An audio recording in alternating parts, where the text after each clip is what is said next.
यहाँ पे टाइम कम समय में आप देके अच्छा कर सकते हैं, लेकिन ये पूरा नंबर दिलवाएगा। विलोम से तो 10 नंबर का है, थोड़ा-सा टाइम देंगे, 10 का 10 पूरा मिल जाएगा। शास्त्रीय पत्र जो भी आप लिखेंगे 10 में से 10 आपको नहीं मिलेगा। और अगर आप रणनीति के तहत काम नहीं करेंगे, ये करते-करते आपके 2 घंटे 15 मिनट तक बीत जाएँगे। और 2 घंटे 15 मिनट बीत गए, तो अभी आपने यहाँ पे 30 किया, तो 90 से 30 पहुँच के 120 हो गए और अभी ये प्रश्न बचे हुए कि जब भी आपको पेपर मिलता है, तो हमारा जो स्ट्रेटेजी हमारी होती है कि हम पहले विलोम शब्द और उसका विकल्प लिखते हैं। ये लिख लिया। लिखने के तुरंत बाद हम आते हैं जो पदबंध होते हैं हमारे। सो हाय एवरीवन, वेलकम टू स्टूडेंटी। अगर आप यूपी टीचर्स 2026 की तैयारी कर रहे हैं तो ये वीडियो काफी यूजफुल आपके लिए होने वाली है। एक्चुअली ये वीडियो क्या है, ये पूरी सीरीज आने वाली है। मेरे साथ भागीरथी सर हैं जो कि 9 बार मेंस में अपीयर हुए हैं और 2 इंटरव्यू भी सर ने दिया हुआ है। एक्चुअली डिटेल में सर बताएंगे आपको। सर का इस बार यूपी टीचर्स मेंस 2025 का पेपर था, फाइनली हो चुका है। ओवरऑल अपना एक्सपीरियंस इसमें शेयर करेंगे। आप जीएस 1, 2, 3, 4 और यूपी स्पेशल के जो पेपर होते हैं और हिंदी और ऐसे तो आप किस तरीके से टैकल करने वाले हो। पिछले 9 साल का सर ने पैटर्न देखा है, क्या चेंज आए, क्या उतार चढ़ाव देखा, किस तरह से कट ऑफ डिसाइड होता है और इस बार क्या कट ऑफ जा सकती है सर के एक्सपीरियंस के हिसाब से। ठीक है, ताकि अगर 2026 में अगर आप अपीयर हो रहे हो तो एग्जाम हॉल का वो एक्सपीरियंस आप पहले ही अनुभव कर पाओ। सर सबसे पहले स्वागत है आपका चैनल पे। थैंक यू सर, आपसे मिल के बड़ा अच्छा लगा। और कैसा गया पेपर आपका? बढ़िया था इस बार का पेपर। ठीक है सर, एक नया पैटर्न था इस बार। नया था। मतलब पिछले जो 4-5 साल के पेपर थे हम्म। उनसे सब बदल के आया।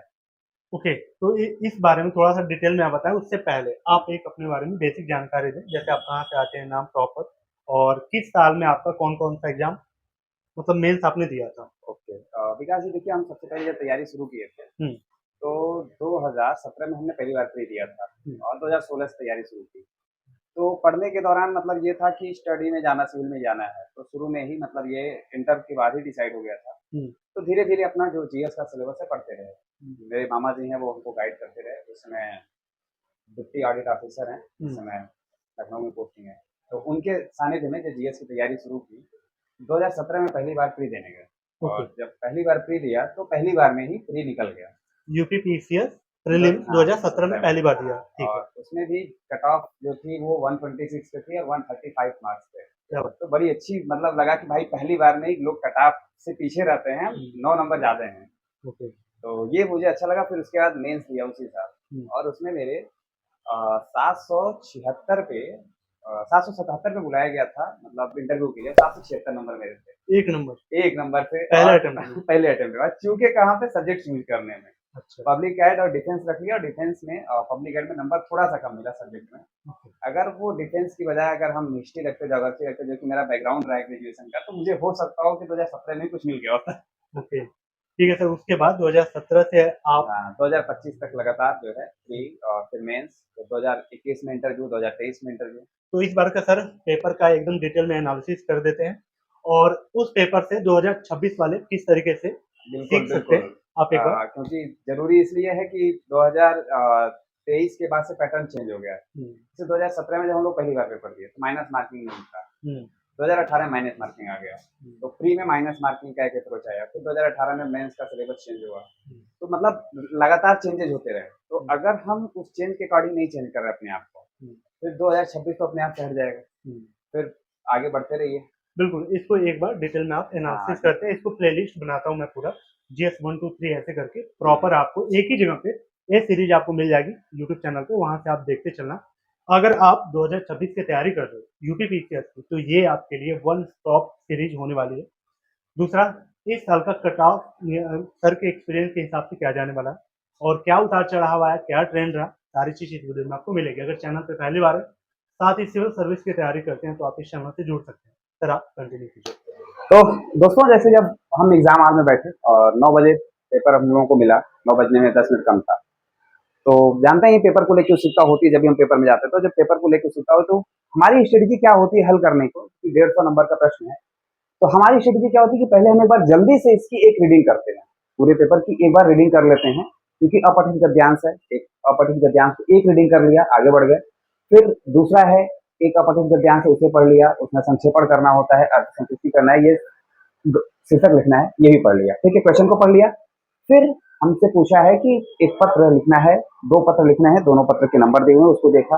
फिर आते हैं विलोम शब्द, फिर आते हैं उपसर्ग और प्रत्यय, फिर आते हैं वाक्य पदबंध, एक शब्दों अनेक शब्दों के लिए एक शब्द, फिर निम्नलिखित शब्दों की वर्तनी शुद्धि बताइए, फिर वाक्य शुद्ध कीजिए, ठीक है?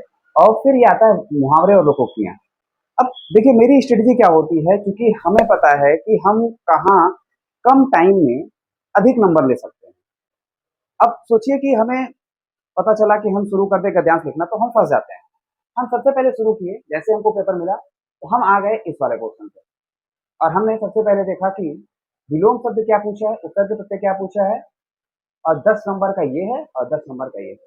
टोटल 20 मार्क्स और हम इसे लिखने में मुश्किल से 7 मिनट लेते हैं। आज जैसे पूछा अभिमुख का विलोम क्या होगा, प्रतिमुख होगा अभ्यंतर बाह्य नागर ग्राम, ठीक है? उसके बाद नागर का हो जाएगा ग्रामीण, प्रकट का हो जाएगा गुप्त, फिर लघिमा का, ये थोड़ा ऐसा प्रश्न था कि जो नहीं आ रहा था समझ में, फिर बाद में इसको लिखा गया।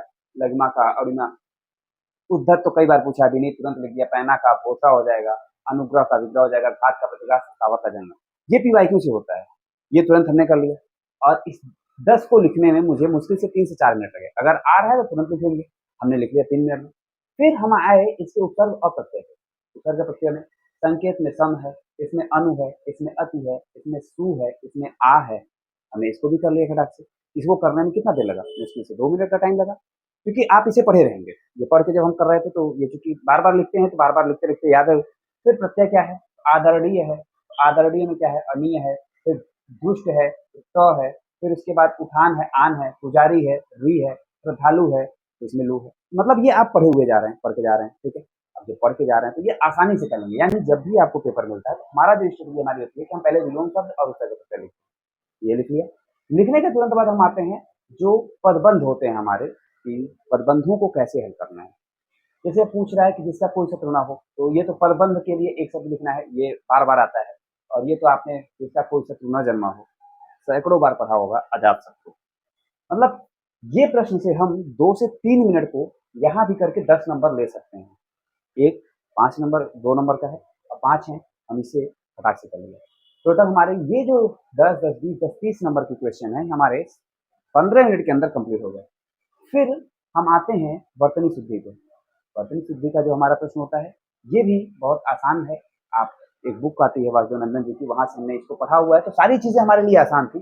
कटाक्ष सृष्टा है, महात्म्य है, विश्वंभर है, अंतर्धान है, वांग्मय है, ये सब हमने पढ़ लिया था। कटाक्ष इसको लिख लिया, 5 नंबर यहाँ से मिल गया और वाक्यों की शुद्धि को ये लिख लिया। अब आप देखिए कि यहाँ से 10, 10, 20, 10, 30 और 10, 40 नंबर के जो मार्क्स हमें मिल सकते हैं, मुझे तुरंत लिख लिया। और ये ऐसा इसलिए हम करते हैं क्योंकि व्याख्या में, गद्यांश में थोड़ा-सा टाइम लगता है, एक्सप्लेन करना, उसे सोचने के चक्कर में, लिखने के चक्कर में क्या होता है कि ये चीज़ें हमारी हो सकता हो कि दिमाग से स्किप कर जाए। और अगर दिमाग से स्किप कर गई तो उस समय तुरंत याद नहीं आता है। और शुरू में आप अभी पढ़ के तुरंत एंट्री कर रहे हैं, क्योंकि व्याख्या आप कोई पढ़ के नहीं जाते हैं, गद्यांश पढ़ के नहीं जाते हैं। और जब दोनों पढ़ के नहीं जाएँगे, ये तो रट के जा रहे हैं ना। उपसर्ग, प्रत्यय, विलोम, उसके बाद अनेक शब्दों के लिए एक शब्द, वर्तनी शुद्धि, ये तो रट के जा रहे हैं। इसको हमने पहले कर लिया। फिर हम आते हैं जहाँ से हम मार्क्स स्कोर करते हैं। फिर 10-10 नंबर के 2 पत्र होते हैं। अर्ध सरकारी पत्र, इस बार तो सीधा-सीधा पूछा था, अर्ध सरकारी पत्र पूछना है और यहाँ से अस्थायी थाना सृजित करने के लिए अधिसूचना बतानी है। तो हमें फॉर्मेट पता है। कभी-कभी क्या होता है कि फॉर्मेट नहीं देता है, सीधा प्रश्न दे देता है कि आप इस पे लिखिए, तो आपको उस हिसाब से सोच के बनाना भी पड़ता है कि सरकारी पत्र है या परिपत्र है या फिर अर्थशास्त्री पत्र है या फिर ये ज्ञाप है या फिर ये कार्यालय आदेश है या फिर ये अधिसूचना है, उसके हिसाब से चलती है। लेकिन इस बार तो बड़ा अच्छा था कि इसने अर्ध सरकारी पत्र और थाना ये अधिसूचना दे दिया।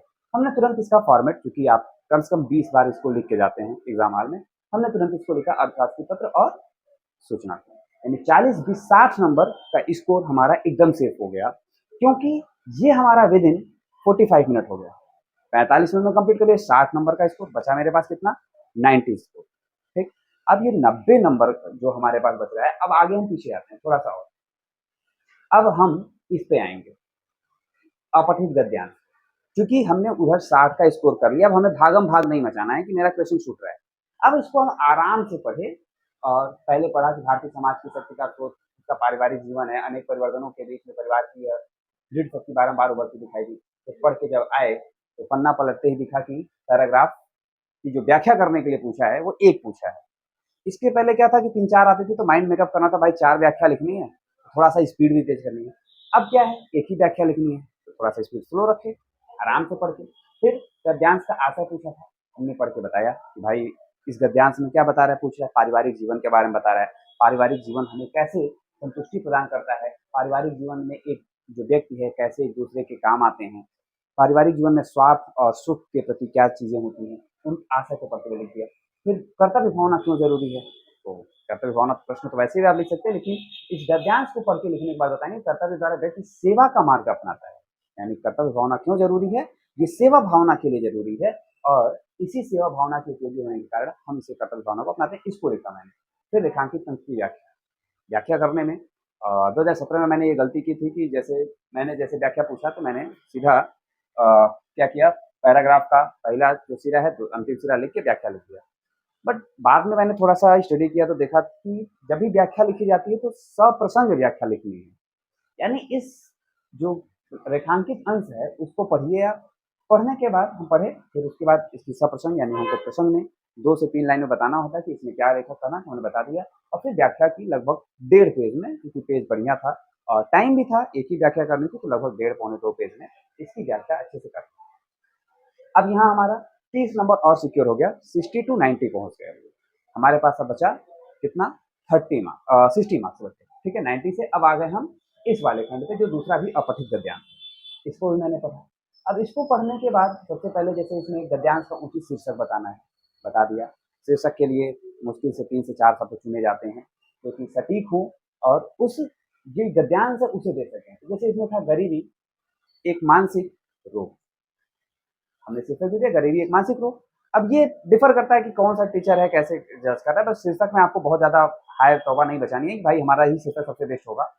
टीचर इसमें जैसे क्या होता है कि आपको सोच के जो भी अच्छा लग रहा है शीर्षक लिख सकते हैं, ठीक है। ये 3 से 4 शब्दों में लिखते हैं, मतलब 3-4 शब्द का होता है, बहुत बड़ा लिखने से एक वाक्य हो जाएगा। जैसे अब हम शीर्षक देखें तो गोदान जो उपन्यास है, इतना बड़ा उपन्यास है लेकिन छोटा सा नाम है गोदान। तो अब यहाँ शीर्षक है तो अगर हम गरीबी भी लिख दें तो भी ठीक है, लेकिन गरीबी एक मानसिक रोग, क्योंकि आप पूरा पैराग्राफ को पढ़ेंगे तो वो बता रहा है कि मानसिक रूप से कैसे व्यक्ति गरीब है। तो हमने लिखा गरीबी एक मानसिक रोग, कोलन लगा के पहले गरीबी लिखा, जैसे इस तरह से लिख दिया, इसको इस तरह से लिखा, गरीबी एक मानसिक रोग, ठीक है, इस तरह से करके लिख दिया। तो ये क्या हुआ, कोलन लगा के 3 शब्दों में समेट दिया हमने। फिर आगे आए, आगे पूछा है संक्षेपण, और अब की बार मजे की बात देखेंगे, आप सीधा सीधा बोल दिए 1/3 शब्दों में। अभी तक क्या था कि सीधा लिखता था संक्षेपण लिखिए, बच्चों को यही नहीं पता था कितने शब्दों में लिखना है, लेकिन जो अच्छे कैंडिडेट है जो पढ़ के जाते हैं सबको पता है 1/3 शब्दों में लिखना है। अभी आयोग ने पहले ही लिमिट दे दी है, तो इसके लिए पहले तो इनके शब्दों को गिनना है, आराम से गिनेंगे। तो यहाँ गिन के लिख दिया, जैसे मैंने आप देख रहे होंगे लिखा होगा 208 शब्द हैं, फिर इसको 3 से डिवाइड किया, लगभग 77 शब्द आ रहे हैं, और फिर 70 शब्द आए। तो हमने इसका जब भी संक्षेपण करते हैं तो डायरेक्ट ही फेयर पे नहीं लिखते हैं, हम पहले जाते हैं पीछे रफ कार्य पे, और रफ कार्य में पहले इसका संक्षेपण लिखते हैं, गिनते जाते हैं, और फिर उसमें वाक्य के फॉर्मेशन में कोई शब्द में कमी है उसको जोड़ लेते हैं, और फिर जोड़ने के बाद इस प्रश्न को हल कर लेते हैं। और ये सब करते करते हमारे लगभग 1 घंटे 45 मिनट के समय बीत चुके हैं।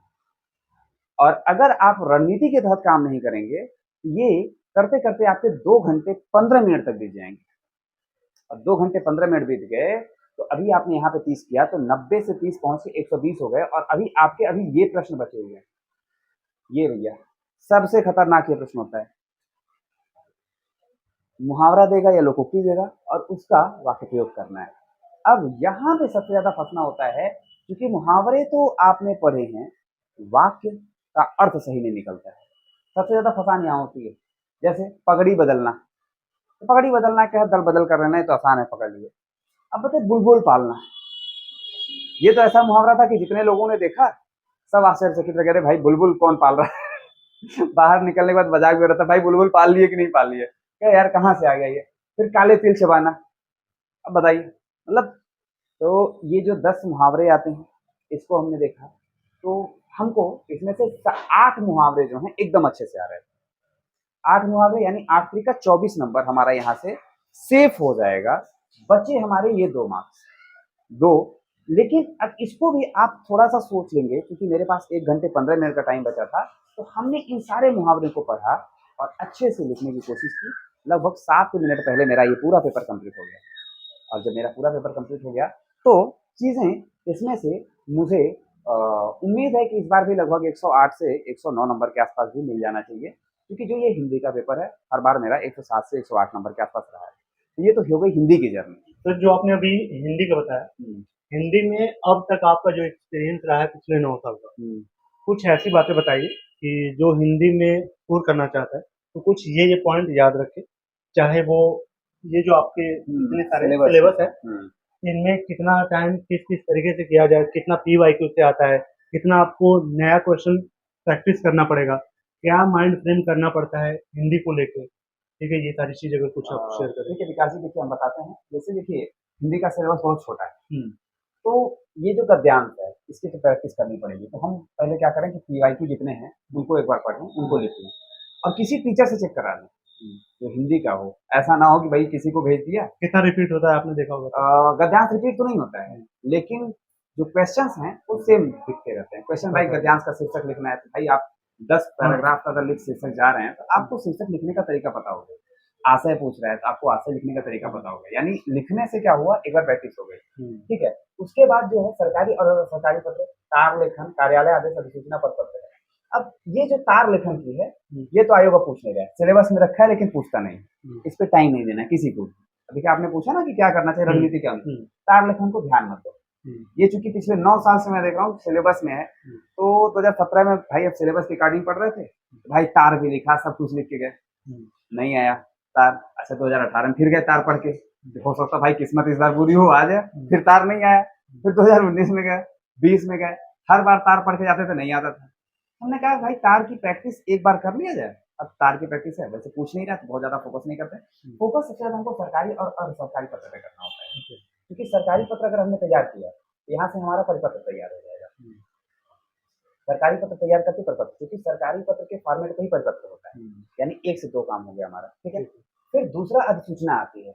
अभी चुनाव आयोग के द्वारा अधिसूचना जारी की गई है, तो हम जैसा देख पा रहे हैं ना कि मतलब हमें अधिसूचनाएं जो जारी करनी है, तो अधिसूचना किसी और की पढ़ने की बजाय हम चुनाव आयोग वाली पढ़ लें, वो ज्यादा बेहतर है। ठीक है, हम चुनाव आयोग वाली पढ़ लें। तो चुनाव आयोग में भी देखिए 5 राज्यों के विधानसभा चुनाव के लिए अधिसूचना जारी की, उसे पढ़ लिया आपने। मान लीजिए ये अधिसूचना का फॉर्मेट आपने पढ़ लिया, 2-4 देख लिया, और यूट्यूब पे आपने देखा होगा बहुत सारे चैनल से वो बताते रहते हैं, तो उसके हिसाब से आप देख सकते हैं और उसे देख सकते हैं। फिर कार्यालय आदेश है, ये कार्यालय के शीर्ष अधिकारी के द्वारा जारी किया जाता है, और कभी कभी क्या होता है इसकी परिभाषा पूछता है। इसकी तैयारी में हम लोगों को टाइम बहुत नहीं लगता है, 15 दिन का अगर हम इस पर अगर लगातार समय दे दें तो ये सही तैयार हो जाएगा। मतलब सोचिए कि 15 डेज में ही ये जो हमारा सिलेबस है ये कंप्लीट हो जाएगा। मतलब एक दिन में सरकारी पत्र, एक दिन में परिपत्र, एक दिन में अर्थशास्त्री पत्र, एक दिन में कार्यालय आदेश या कार्यालय का, एक दिन में अधिसूचना, यानी 6 दिन में ये हुआ। फिर एक बार रिपीट कर दीजिए, 12 दिन हो गया, और एक बार फिर से रिपीट कर दीजिए। इसके करने के लिए 3 चीज़ों पर फोकस करना होता है। एक तो इसकी परिभाषा देख लीजिए, सरकारी पत्र क्या है, इसकी विशेषताएं क्या होती हैं, और फिर इसके एक प्रारूप को देख लीजिए। प्रारूप क्या होता है कि एक खाका बनाना होता है कि उसमें डैश डैश डैश करके लिखना होता है कि उपयुक्त विषय के संदर्भ में मुझे यह कहने का निर्देश हुआ है, डैश डैश डैश, फिर अनुपालन तत्काल सुनिश्चित कराएं, भौदी हो जाएगा, आज्ञा से हो जाएगा, फिर सिग्नेचर करना है। ये चीजें, ये फॉर्मेट तैयार हो जाता है हम लोगों का। तो इस पे हम लोगों का टाइम नहीं लगता है, कम समय में 20 नंबर का स्कोर बहुत आसानी से कर सकते हैं। ठीक है विकास जी। और फिर जो दूसरा है, जैसे शब्द ज्ञान की बात है, जैसे जो हमने बताया ना उपसर्ग प्रत्यय वाला ये जो खंड आता है, देखिए ये विलोम शब्द उपसर्ग और प्रत्यय वाला खंड जो आता है, ये जो है इसके लिए जो एक बुक आती है वासुदेव नंदन प्रसाद की है, हिंदी व्याकरण और रचना, ये बहुत अच्छी बुक है।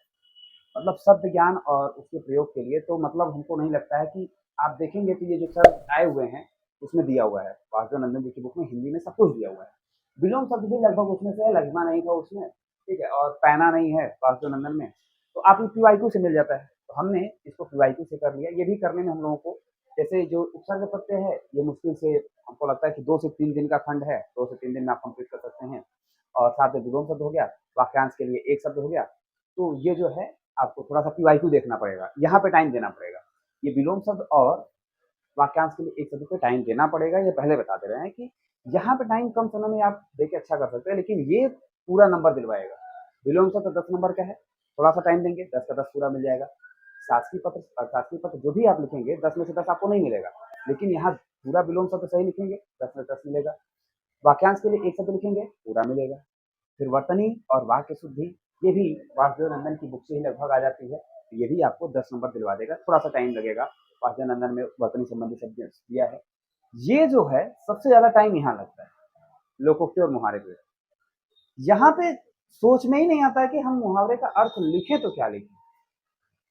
अब मुहावरे का अर्थ ही अगर हमारे पास नहीं आएगा तब फिर ये थोड़ा सा डिफिकल्ट होता है। और इस डिफिकल्टी को सॉल्व करने का एक ही तरीका है कि अब तक ये मान के चलिए कि 2001 से लेकर 2025 तक के जितने पेपर हुए हैं, सारे पेपर के मुहावरों को देख लें, उसके अर्थ को देख लें और एक बार उसका वाक्य प्रयोग कर लें। नहीं तो फिर ये तो दिमाग में बैठा के लिए कि मुहावरे जो आएंगे आपको 5-6 जो एकदम है अच्छे से आ रहोगे पीवाईक्यू अगर कर लेंगे तो, और फिर से चीज़ें बची रह जाएंगी।